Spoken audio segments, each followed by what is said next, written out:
Ever feel like you suck at this job? Motherhood, I mean. Have too much anxiety and not enough patience? Too much yelling, not enough play? There's no manual, no village, no guarantees. The stakes are high. We want so badly to get it right. But this is survival mode. We're just trying to make it to bedtime. So if you're full of mom guilt, your temper scares you, you feel like you're screwing everything up, and you're afraid to admit any of those things out loud, this podcast is for you. This is Failing Motherhood. I'm Danielle Bettman, and each week we'll chat with a mom ready to be real, sharing her insecurities, her fears, her failures, and her wins. We do not have it all figured out. That's not the goal. The goal is to remind you, you are the mom your kids need. They need what you have, you are good enough, and you're not alone. I hope you pop in earbuds, somehow sneak away, and get ready to hear some hope from the trenches. You belong here, friend. We're so glad you're here. Hey, it's Danielle. If you're new here, I am so glad you found Failing Motherhood. You are in the right place. I'm Danielle. I help defeated parents find validation, support, and proven techniques to parent their strong-willed kids with composure, connection, confidence, and cooperation. Through a 3-month group coaching program based on the Wholehearted framework I have developed over years of working with families one-on-one. I have an early childhood degree and an elementary teaching degree. I'm certified as a parent educator through Positive Discipline, and I have 2 daughters. If you have just found the podcast, go to failingmotherhood.com, and there you will find a playlist of our most listened to episodes, as well as where to start if you have a strong-willed child. I have a few things I want to share with you before we dive in today. First, I shared on Instagram last week that I found out some news that truly broke my heart. I found out that a past client of mine that I admired in so many ways and worked with in so many ways, that was one of my first in-person families the year I started my business, was so dedicated as a mom that we did a podcast episode together. I found out a few months ago that she lost her battle with depression. And I was devastated and haunted by this news. I wish that things were different for her husband and for her kids. And I hate that she felt so much pain that she had to have believed her kids were better off without her. If that ever feels like you, if you feel that way in any capacity, please stay. There is hope, there are resources, and you are worthy of the support that it takes so that you can feel better. We need you. Your kids need you. It is important that you are here. I would be so grateful if you would take part in carrying on her legacy by listening to the episode in which she shared so honestly. It's episode 28, How to Do the Work.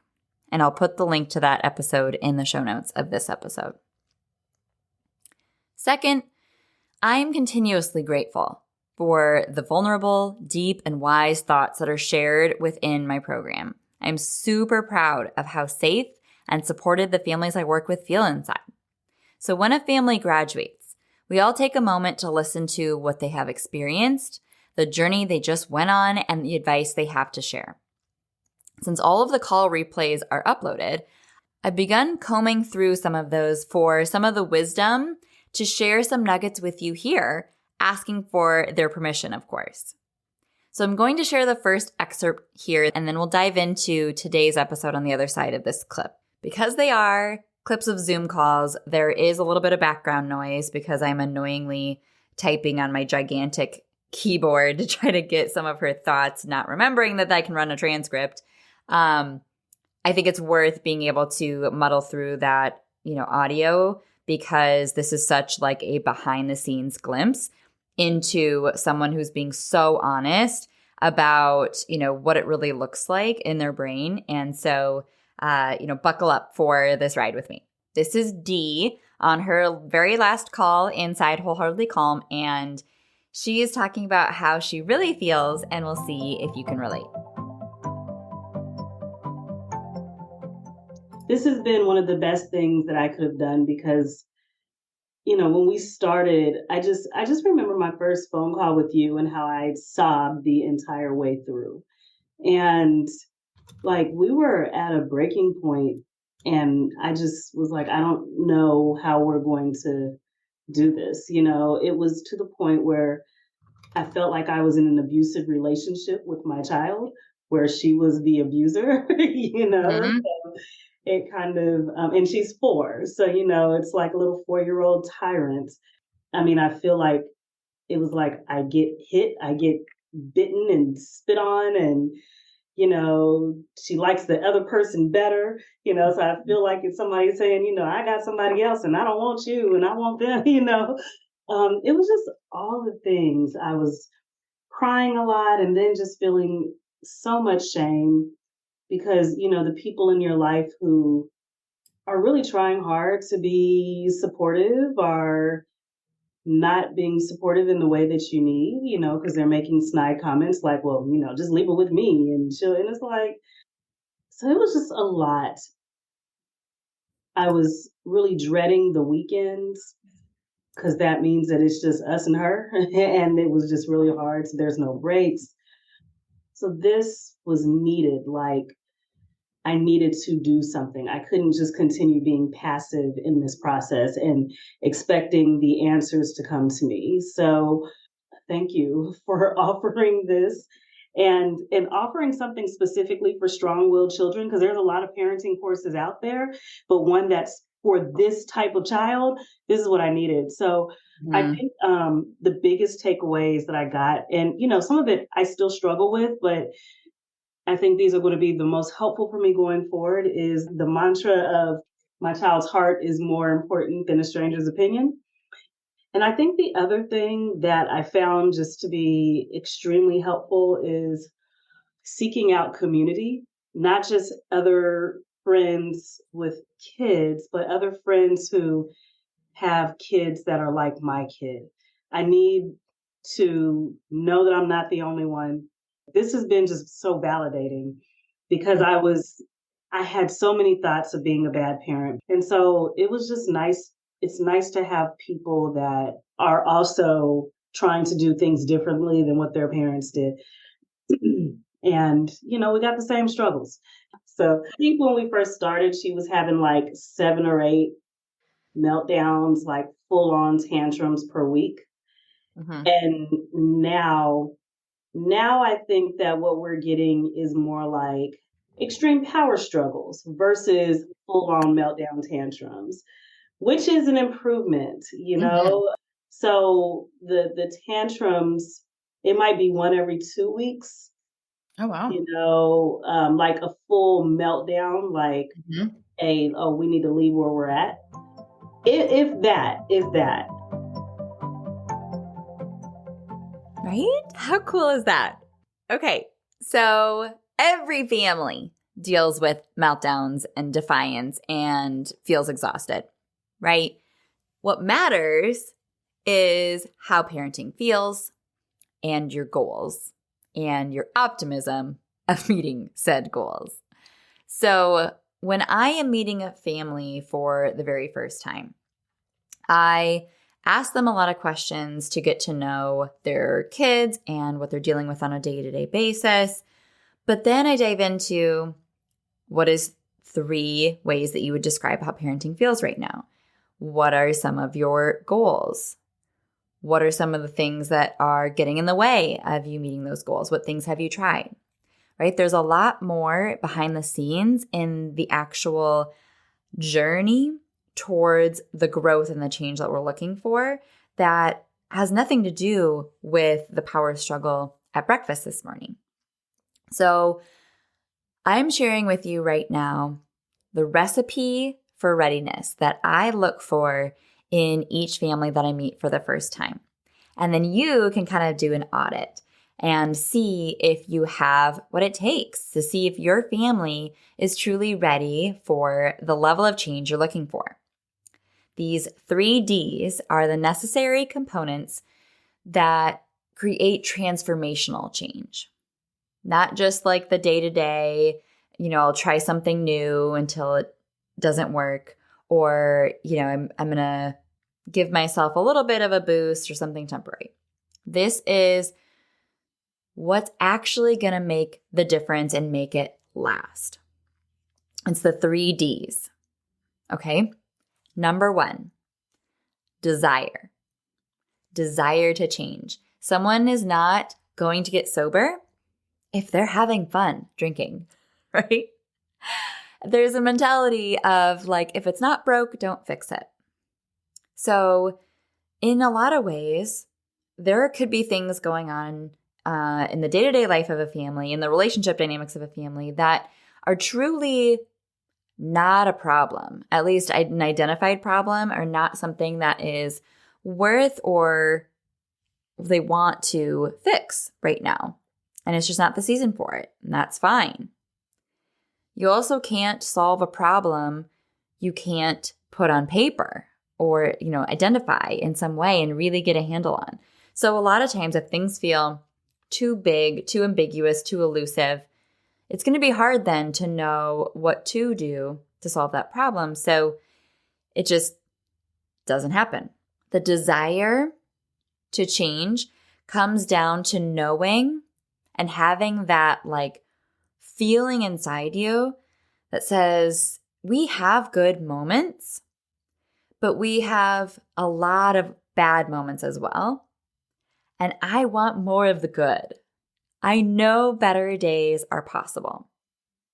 And our experience of parenting comes down to our perception. So that might look different on paper from one family to the next of kind of where their tolerance or threshold is or what's really prompting that desire. And a lot of families share dreams or desires of things that don't feel feasible or even enjoyable right now. And they want more of that good. It might be wanting to homeschool down the road. It might be wanting to travel more, and that feels impossible. It might be moving. And that is the thing that creates this desire to make those dreams possible. A lot of times they just want more of the heart swell moments, more of the memories, more of the living in the moment, or feeling free and actually having fun and getting to enjoy their kids more than they do right now. That's what I look for this first piece, desire. And they kind of build on each other, and they're kind of prerequisites for each of the other Ds. So the first D is desire. The second D is a dash of desperation. Wanting something is great. We all want things. I want all of the things on my Amazon wish list right now. But does that mean that it's really going to change my behavior to get those things right now? No, they're great if I get them, but that's not going to change my life. So desire is one thing.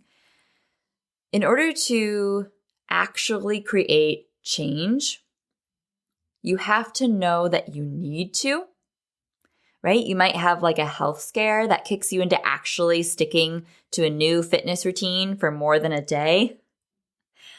But that's not the same as the desire for like a hot girl summer, right? That's just a nice to have. But the wake-up call that you're pre-diabetes, that's an entirely different outcome of how it affects your behavior and how you create change from that place. So this dash of desperation comes from the kick in the butt. And for some of the families that I meet, they share something very specific about why they ended up, Googling desperately late at night one night, or they ended up reaching out. And it was because their child said some really heartbreaking things, like asking their parent why they even love them if they're such a bad kid.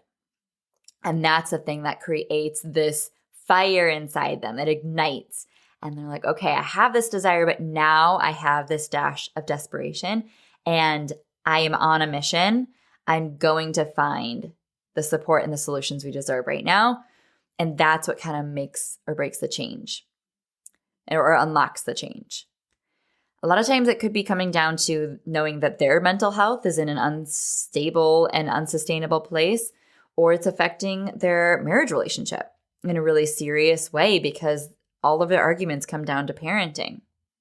And families don't work with me as their first foray into any parenting information. Very rarely. For the most part, they will remark that they have tried absolutely everything else. They've read books, they've listened to podcasts, they have saved all of the posts, they have maybe bought another course, but they know they need more. They know they need more strategy, more individualization, and more handholding and accountability and answers along the way, specific to how to make this make sense for their kid in this situation, right? So they typically come to me as a last resort or as like their only hope going forward, but they know they have to do something. Something has to give, something has to change. What they're doing isn't working. So that is pairing that desire with that dash of desperation. And the last D is determination, because it's great if you have desire. It's awesome if you have that dash of desperation kicking you in the butt. But less than a handful of times a year, I will have a family who is super gung-ho when they meet me and they write me a big check, and then I barely hear from them again, and they don't do the work. So you have to have this third ingredient of determination. You have to want it, you have to choose it, and you have to actually stick to it and be ready to do the work it takes. Because it is 3 months long for a reason. You have to ride the highs and the lows of the emotional roller coaster, holding on for dear life at times, asking for help and needing reassurance, to trust the process as your momentum goes 2 steps forward, 1 to 5 steps back at any given time. You have to be a person of your word that says, hey, I'm ready for this and I'm going to show up week after week. And you have to be a person that realizes what you put into things is what you get out of things. So the number of answers that you get is dependent upon the number of questions you ask. The more you engage, the more you learn. That's where that determination is so key. So that means if you have that third ingredient as a family, then you are going to make the most of the support and contribute back to the community. That is the difference maker, because the information is there and we're here and ready to help. But if we don't know where you're stuck or what's going on and how you're feeling defeated right now, then how can we support you when you need it most? So you have to have that desire, you have to have that dash of desperation, and you have to have the determination to make those better days inevitable.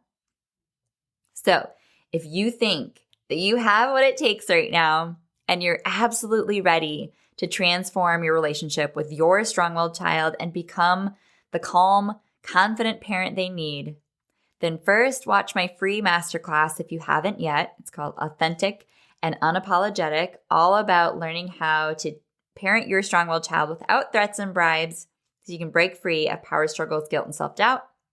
And after you've watched that and it hits home deeply, then apply to work with me in the link below the video, or I will link all of these things in the show notes of how to find me, how to connect with that masterclass, and how to apply to work with me in Wholeheartedly Calm.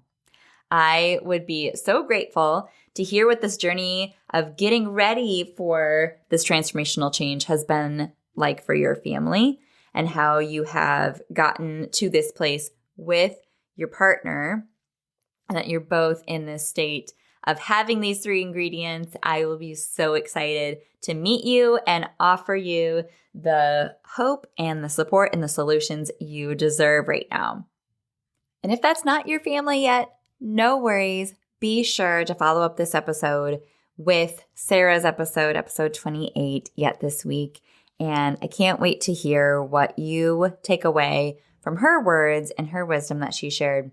Go ahead and DM me on Instagram. That would really make my heart happy this week. See you next week. Thank you so much for tuning into this episode of Failing Motherhood. Your kids are so lucky to have you. If you loved this episode, take a screenshot right now and share it in your Instagram stories and tag me. If you're loving the podcast, be sure that you've subscribed and leave a review so we can help more moms know that they are not alone if they feel like they're failing motherhood on a daily basis. And if you're ready to transform your relationship with your strong-willed child and invest in the support you need to make it happen, schedule your free consultation using the link in the show notes. I can't wait to meet you. Thanks for coming on this journey with me. I believe in you, and I'm cheering you on.